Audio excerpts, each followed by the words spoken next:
Necesito empezar desde el principio. Necesito tratar de entenderlo, por mi propio bien. Desde que tengo memoria, mi vida ha estado regida por una regla, una sola, irrompible. Nunca se dijo en voz alta, nunca se escribió, nunca se explicó. Era una regla que se aprendía a través del silencio castigador, de las miradas agudas y amenazantes de mi padre, de una presión en el ambiente tan densa que podía sentirla en la piel. La regla era simple, no la reconocemos. Ella era mi madre. Vivía en la casa con nosotros. Era tan sólida y real como la mesa del comedor donde nos sentábamos todas las noches, o las escaleras que subía a mi habitación. Pero para mi padre, y por extensión para mí, era un fantasma que habíamos acordado no ver. Todas las mañanas, ella estaba en la cocina cuando yo bajaba a desayunar. Estaba en la estufa, con un delantal floreado atado a la cintura, y se volteaba y me sonreía. Siempre era una sonrisa triste, una que nunca llegaba a sus ojos. Buenos días, cariño. Decía, con voz suave, como hojas crujiendo. Y todas las mañanas, yo la miraba directamente a través de ella, con la mirada fija en la cafetera sobre la encimera detrás de ella. Tomaba un tazón del armario, me servía mi propio cereal y me sentaba a la mesa. Mi padre ya estaba allí, escondido detrás de su periódico, un monolito silencioso. Ella suspiraba, un sonido diminuto y desinflado, y colocaba un tercer plato en la mesa entre nosotros, un plato de huevos revueltos o panqueques, siempre cocinados a la perfección, siempre destinados a enfriarse. Desayunábamos en silencio, los únicos sonidos eran el raspar de las cucharas contra la cerámica y el crujido del periódico de mi padre. El tercer plato estaba allí, un testimonio de nuestro engaño colectivo, una acusación humeante y fragante. Ella se sentaba en su silla, con las manos entrelazadas en su regazo, mirándonos comer, con una mirada esperanzada y desesperada en su rostro. A veces intentaba iniciar una conversación. Parece que hoy va a llover. Ofrecía, con la voz temblorosa. Deberías llevar un paraguas a la escuela. Mi padre simplemente volteaba una página, el crujido del papel de periódico agudo y despectivo en la habitación silenciosa. Yo tomaba un bocado grande y ruidoso de mi cereal, concentrándome en el crujido, en cualquier cosa menos en el sonido de su voz. Después de un rato, simplemente se quedaba en silencio, la esperanza drenándose de su rostro, dejando atrás esa tristeza familiar y profunda. La cena era lo mismo. Ella cocinaba una comida completa, algo que olía increíble, llenando la casa con el aroma de pollo asado o pan horneado. Ponía 3 platos en la mesa, con servilletas y cubiertos. Mi padre y yo nos sentábamos, y ella nos servía, colocando comida en nuestros platos, con movimientos gráciles y practicados. Luego se sentaba, llenaba su propio plato e intentaba involucrarnos. ¿Cómo te fue el día en el trabajo? Le preguntaba a mi padre. Él gruñía, con la atención fija en cortar su carne en formas precisas y geométricas. ¿Y la escuela? ¿Tuviste ese examen importante hoy? Me preguntaba. Yo murmuraba algo poco comprometedor, con los ojos pegados a mi plato, metiéndome comida en la boca para evitar tener que hablar. La farsa era asfixiante. Era una actuación constante y agotadora. Todos y cada uno de los días eran un ensayo y un espectáculo en vivo de fingir que esta mujer, mi propia madre, no existía.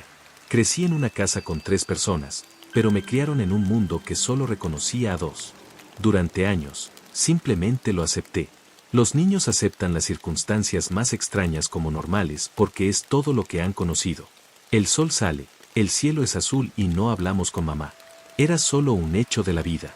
Aprendí a ignorarla, a difuminar su forma en los bordes de mi visión. Se convirtió en una parte del fondo, como una pintura en la pared que ya no notas. Pero a medida que crecí, entrando en mis últimos años de adolescencia y luego en mis 20s, la aceptación comenzó a cuajarse en algo más. Primero fue confusión, luego una culpa profunda y persistente. Empecé a mirarla de verdad. Vi las finas líneas de tristeza grabadas alrededor de sus ojos. Vi la forma en que sus hombros se desplomaban cuando la ignorábamos, la forma en que a veces tocaba la parte posterior de la silla de mi padre al pasar, un anhelo de contacto que nunca se le devolvía.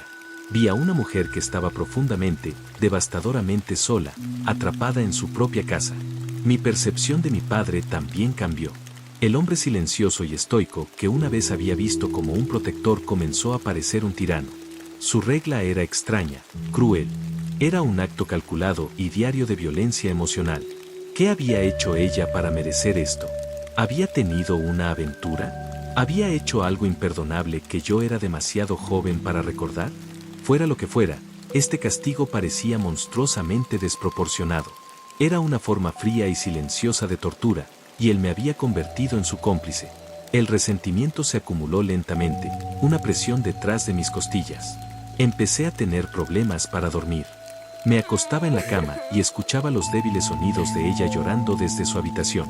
Era un sonido suave y ahogado, el tipo de llanto que haces cuando intentas no despertar a nadie, y me rompía el corazón. ¿Cómo podía mi padre acostarse a su lado todas las noches, escuchar eso y no hacer nada? ¿Qué clase de hombre era? Empecé a ver sus acciones como una forma grotesca de misoginia, un ejercicio de control absoluto. La había borrado. Le había quitado su voz, su presencia, su propia existencia dentro de la familia que había construido. Y yo lo había ayudado. Cada desayuno silencioso, cada pregunta ignorada, yo estaba apretando los tornillos. El punto de ruptura llegó el martes pasado. Era un día miserable y lluvioso, de esos que hacen que todo el mundo se sienta gris y húmedo. Estaba en la sala de estar, tratando de leer, pero las palabras simplemente nadaban en la página. Ella entró y se paró junto a la ventana, mirando la lluvia que caía por el cristal. No estaba tratando de hablar conmigo. Simplemente estaba allí, mirando el mundo del que formaba parte pero que no parecía poder tocar. Empezó a tararear. Una simple y triste canción de cuna. Era una melodía que se sentía vagamente familiar, como un sueño a medio recordar. Sentí que se me formaba un nudo en la garganta. La observé reflejada en el oscuro cristal de la ventana, una figura traslúcida contra los árboles azotados por la tormenta afuera. Sus hombros temblaban casi imperceptiblemente. Estaba llorando de nuevo, casi en silencio. Algo dentro de mí se rompió. Años de culpa reprimida, de rebelión silenciosa, de amor por esta mujer que no se me permitía conocer, todo salió a la superficie. Estaba mal. Todo esto, toda esta vida, estaba fundamentalmente, grotescamente mal. Ya no podía ser parte de eso. Esperé hasta que escuché el coche de mi padre salir de la entrada para su viaje semanal a la ferretería. Era un ritual para él, todos los martes por la noche, un par de horas para sí mismo. La casa cayó en un nuevo tipo de silencio, uno que no era forzado sino simplemente vacío. Excepto que no estaba vacío. Ella todavía estaba allí. La encontré en la cocina, lavando los platos de la cena, de espaldas a mí. Mi corazón martillaba contra mis costillas con tanta fuerza que sentí que ella debía poder escucharlo. Tenía la boca seca. Sentía que estaba a punto de romper una ley de la física, como si el universo mismo pudiera fracturarse si hablaba. Respiré hondo. Mamá. La palabra se sintió extraña en mi boca, pesada y torpe. Se congeló. Sus manos, sumergidas en el agua jabonosa, se quedaron completamente quietas. El silencio que siguió fue más profundo que cualquier otro que hubiera experimentado en esa casa. Se extendió por lo que pareció una eternidad. Lentamente, se dio la vuelta. Su rostro era una máscara de incredulidad. Sus ojos, amplios y brillantes de lágrimas, estaban fijos en los míos. Me miró como si estuviera viendo un milagro. Sus labios se separaron, pero no salió ningún sonido. Simplemente se quedó mirando, con la expresión cambiando de sorpresa a una alegría radiante y naciente que era tan pura que era doloroso de ver. Tú puedes verme. Susurró, con la voz ahogada por la emoción. Una sola lágrima trazó un camino por su mejilla. Oh, mi dulce niño. Finalmente puedes verme. Sus palabras me confundieron. Aterrizaron de forma extraña, sin encajar del todo en la situación. Di un paso más cerca. ¿De qué estás hablando?, dije, con mi propia voz inestable. Siempre te he visto. Te veo todos los días. Su ceño se frunció con confusión, pero la sonrisa no abandonó su rostro. Era como si no pudiera soportar dejarla ir. Pero nunca me miraste. Nunca hablaste. Papá, dije, con la palabra sabiendo a veneno. Fue él. Me dijo que no lo hiciera. Era su regla. Yo era un niño, tenía miedo. No sabía qué hacer. Pero ya no soy un niño. Y está mal. Lo que te está haciendo está mal. La comprensión inundó su rostro, seguida de una sombra de esa vieja tristeza. Extendió la mano y tomó la mía. Su piel estaba fría, sorprendentemente, como mármol que se hubiera dejado en un sótano. Pero su agarre era firme, real. ¿Tu padre? comenzó, con la voz apagándose. Sacudió la cabeza. Ha tenido una época difícil. Hace lo que cree que es mejor. Pero ahora está bien. Está bien. Este puede ser nuestro secreto, ¿verdad? Solo entre nosotros. Asentí, con la garganta demasiado apretada para hablar. El alivio que me inundó fue inmenso, como si hubiera estado conteniendo la respiración toda mi vida y finalmente se me hubiera permitido exhalar. Estuvimos allí parados durante mucho tiempo, simplemente tomados de la mano en la cocina silenciosa. Me contó cuánto me amaba, cómo me había visto crecer, orgullosa del hombre en el que me estaba convirtiendo. Me preguntó sobre la escuela, sobre mis amigos, sobre mi vida. Fue un torrente de preguntas, años de amor y curiosidad no expresados que salían de ella. Hablamos hasta que escuchamos el sonido del coche de mi padre en el camino de grava. Un pánico repentino nos invadió. Ella me apretó la mano por última vez, con una sonrisa de complicidad en su rostro. Nuestro secreto. Susurró, y luego se volvió hacia el fregadero, reanudando su lavado como si nada hubiera pasado. Salí corriendo de la cocina, con el corazón latiendo con fuerza, y llegué a mi habitación justo cuando se abrió la puerta principal. El resto de la noche transcurrió en el silencio asfixiante habitual, pero esta vez se sentía diferente. Estaba cargada con mi secreto. Cuando me miró al otro lado de la mesa de la cena, había una nueva luz en sus ojos. Un conocimiento compartido. Era la primera vez en mi vida que sentía que tenía un aliado en esa casa. Continuamos nuestras conversaciones secretas durante los días siguientes. Siempre que mi padre no estaba, hablábamos. Aprendí sobre sus libros favoritos, la música que amaba, los lugares que había soñado con viajar. Era vibrante, inteligente y divertida. Era una persona completa, una persona que mi padre había intentado enterrar, y con cada palabra que compartíamos, sentía que la estaba ayudando a salir de la tumba que él había cavado para ella. Mi enfado con él crecía con cada día que pasaba. Era un monstruo silencioso y metódico que me había robado a mi madre. Empecé a pensar en qué hacer. ¿Debería enfrentarlo? ¿Debería simplemente llevármela y marcharme? Sentí un instinto feroz y protector que nunca antes había conocido. No iba a dejar que la lastimara más. Luego llegó la mañana de ayer. Me desperté y la casa estaba en silencio. Demasiado silencio. No había olor a café recién hecho, ni sonido de la radio de mi padre murmurando las noticias de la mañana desde la cocina. Me quedé en la cama un rato, esperando, pero el silencio se extendió, volviéndose antinatural, inquietante. Finalmente me levanté y bajé las escaleras. La cocina estaba vacía. La cafetera estaba fría. El periódico todavía estaba en el porche. Un cosquilleo de inquietud recorrió mi columna vertebral. Revisé toda la planta baja. Nadie. Subí las escaleras y llamé a la puerta de su habitación. No hubo respuesta. La empujé para abrirla. La habitación estaba vacía. La cama estaba perfectamente hecha. El lado del armario de mi padre estaba abierto, con su ropa colgada en sus filas habituales y meticulosas. Su lado era el mismo. Nada parecía fuera de lugar, pero la ausencia de ellos era un vacío gritón. El pánico comenzó a apoderarse de mí. Revisé el garaje. Su coche se había ido. Mi primer pensamiento fue que se había ido temprano al trabajo, pero nunca hacía eso sin decírmelo. ¿Y dónde estaba ella? ¿Se la había llevado a alguna parte? El pensamiento me envió una descarga de miedo. ¿Se había enterado de nuestro secreto? Pasé todo el día en un estado de creciente ansiedad. Llamé al teléfono celular de mi padre una docena de veces. Fue directo al correo de voz cada vez. Llamé a su oficina. Su secretaria dijo que no se había presentado, lo que nunca había sucedido antes. No sabía a quién llamar por ella. Ella no tenía teléfono celular. No tenía amigos que yo supiera. Todo su mundo estaba contenido dentro de las paredes de nuestra casa. Por la noche, estaba frenético. Caminé de un lado a otro por las habitaciones vacías, el silencio de la casa presionándome. ¿La había lastimado? ¿Se la había llevado para castigarla, para castigarme? Las posibilidades más oscuras comenzaron a girar en mi mente. Tenía que hacer algo. Tenía que encontrar una pista, cualquier cosa que pudiera decirme a dónde se habían ido. Mi búsqueda me llevó de vuelta a su habitación.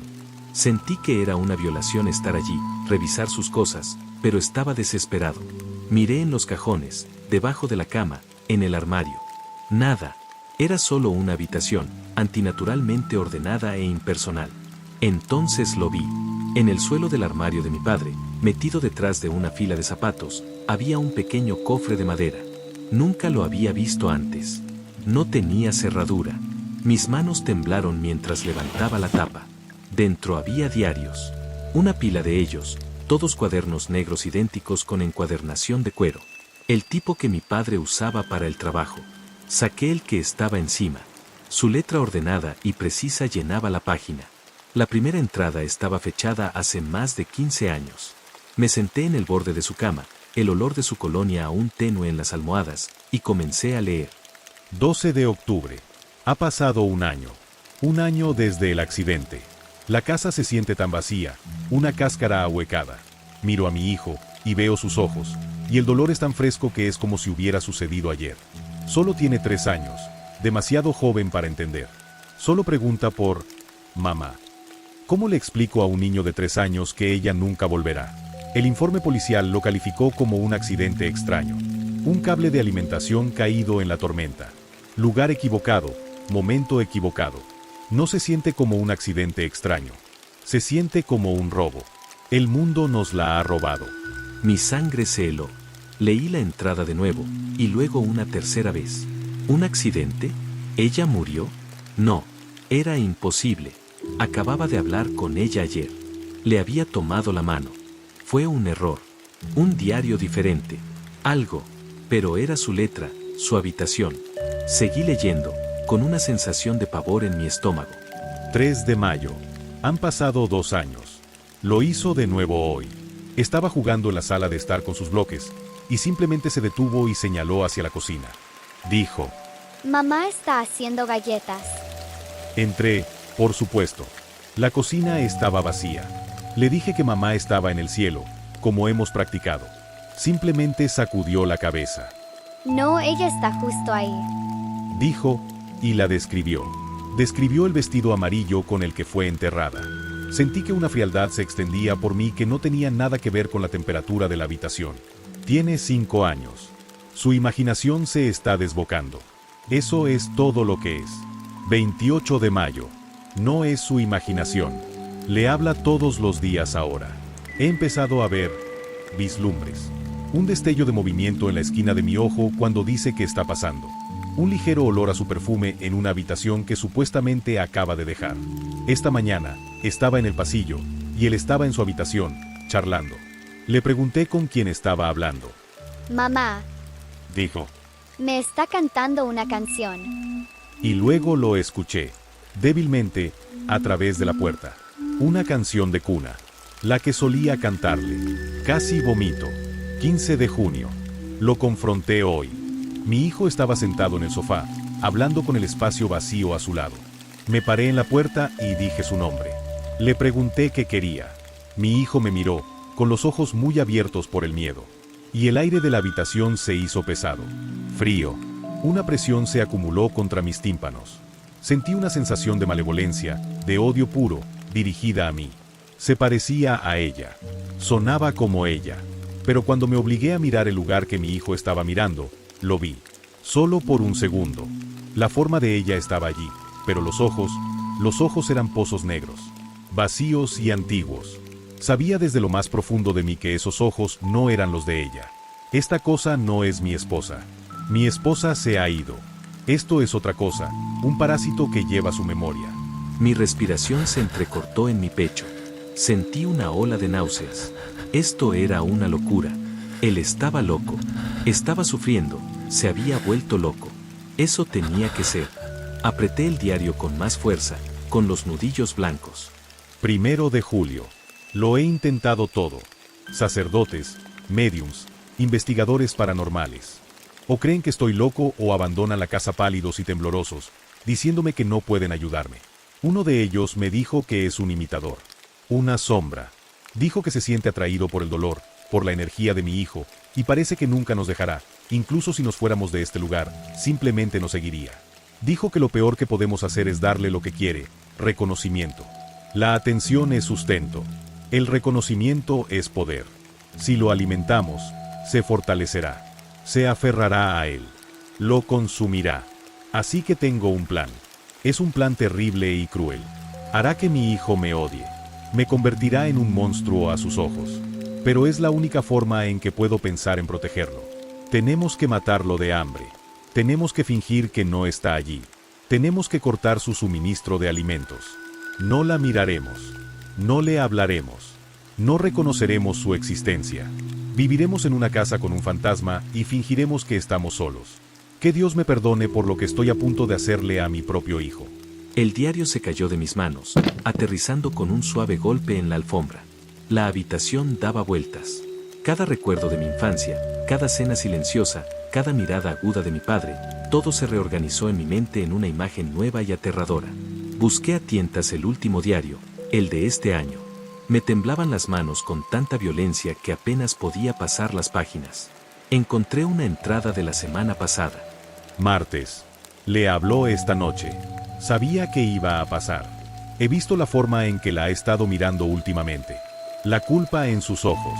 Cree que yo soy el villano. Supongo que lo soy. Preferiría que me odiara y estuviera a salvo, que me amara y estuviera perdido.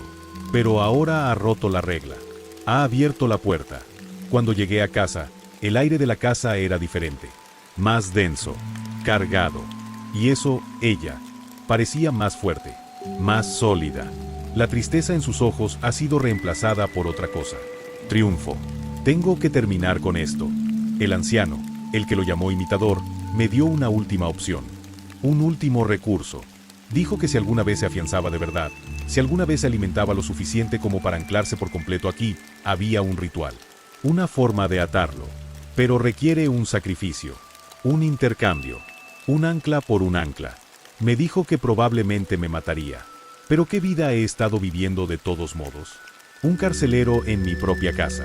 Odiado por mi propio hijo. Si este es el precio para liberarlo, lo pagaré. Le está hablando de nuevo. Puedo oírlos susurrando en la cocina. Te amo, hijo mío.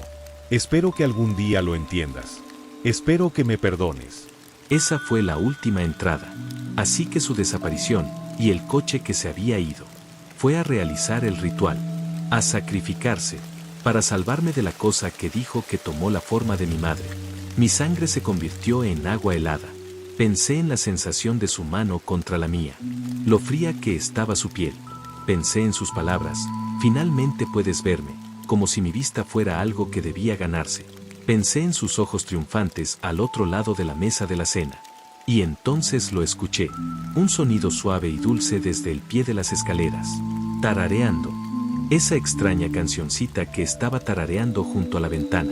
Una tabla del suelo crujió en el pasillo de abajo. Luego otra. Salí corriendo de la cama, mi cuerpo actuando por puro instinto, y eché el cerrojo a la puerta del dormitorio. El clic sonó ensordecedoramente fuerte en el silencio. Me alejé de la puerta, con el corazón tratando de salirse del pecho.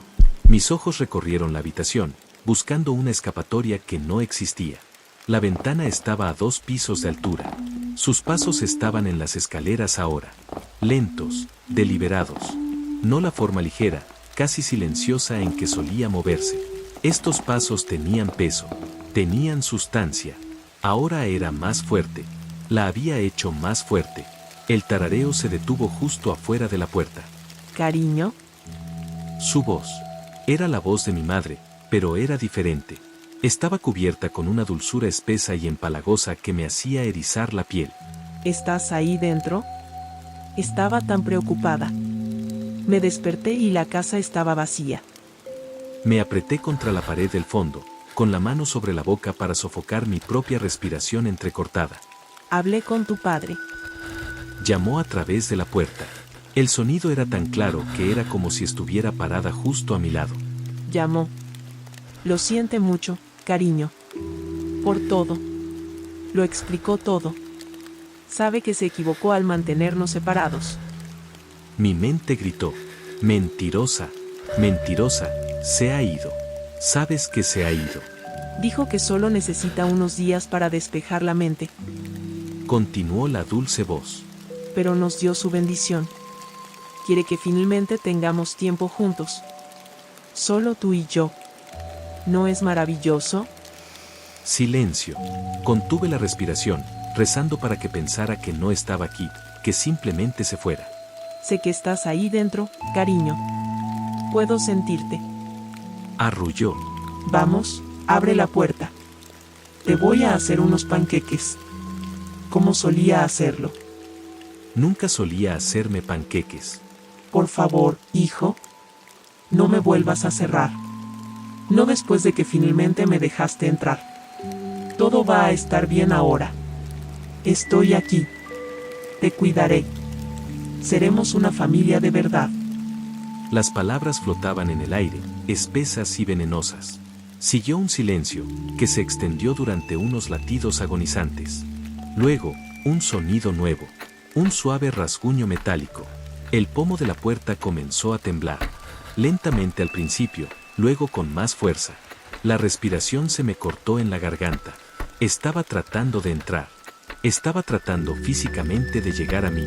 Me alejé hasta que mis hombros tocaron la pared fría, con los ojos muy abiertos y fijos en el pomo del latón tembloroso. La madera alrededor de la cerradura crujió bajo la presión. Mi teléfono estaba en mi bolsillo. El peso de él fue un consuelo repentino y desesperado. Mis manos estaban resbaladizas de sudor mientras me esforzaba por sacarlo. Mi pulgar se cernía sobre el botón de llamada de emergencia. ¿Qué podría decir? Hay una mujer en mi casa que se parece y suena a mi madre, pero los diarios de mi padre dicen que murió hace 15 años y esta cosa es un imitador que se alimenta de la atención. Enviarían una ambulancia con una camisa de fuerza, no un coche patrulla con agentes armados. El traqueteo se detuvo. Por un momento, no hubo nada. Un silencio profundo y aterrador. Y luego, comenzó un sonido nuevo. Un suave rasguño rítmico en el otro lado de la puerta. Como uñas largas arrastrándose lenta y deliberadamente por la veta de la madera. Una y otra vez. Un sonido que era paciente y posesivo. Eso fue todo. No me importaba lo loco que sonara. Apuñalé el botón de llamada. Una voz tranquila respondió. 911. ¿Cuál es su emergencia? Me cubrí la mano sobre el altavoz del teléfono, con mi propia voz en un susurro ahogado y entrecortado. ¡Ay! Hay un intruso en mi casa. Estoy encerrado en mi habitación. Arriba. ¿Puede describirlos, señor? Preguntó la operadora, con la voz perfectamente nivelada. El rasguño continuó, un contrapunto a su calma profesional. Yo, no puedo. No los he visto. Solo los escucho. Están justo afuera de mi puerta. Por favor, tiene que darse prisa. Hubo una pausa fraccionaria al otro lado. Una unidad está en camino, señor. ¿Puede quedarse en la línea conmigo? No, susurré, con los ojos fijos en la puerta. No puedo hacer ningún ruido. Terminé la llamada antes de que pudiera protestar. El rasguño se detuvo en el instante en que se desconectó la llamada. Como si escuchara, como si supiera. El silencio que volvió a entrar fue de alguna manera más pesado, más amenazante que antes. Está esperando. Sabe que he llamado para pedir ayuda. Sabe que su tiempo puede ser limitado. O tal vez solo está disfrutando esto. Estoy atrapado en esta habitación. He llamado a la policía y no sé si siquiera pueden hacer algo. No sé qué encontrarán cuando lleguen. ¿Y si simplemente se ha ido cuando lleguen? Encontrarán los diarios de mi padre, verán el estado en el que estoy, y pensarán que soy yo el que está roto. Pero lo único que puedo hacer es esperarlos. Estoy escribiendo esto, sacándolo todo lo más rápido que puedo en mi teléfono. Necesito que alguien sepa la verdad. Necesito que sepas lo que realmente pasó, en caso de que no me crean. En caso de que algo malo me pase antes de que lleguen.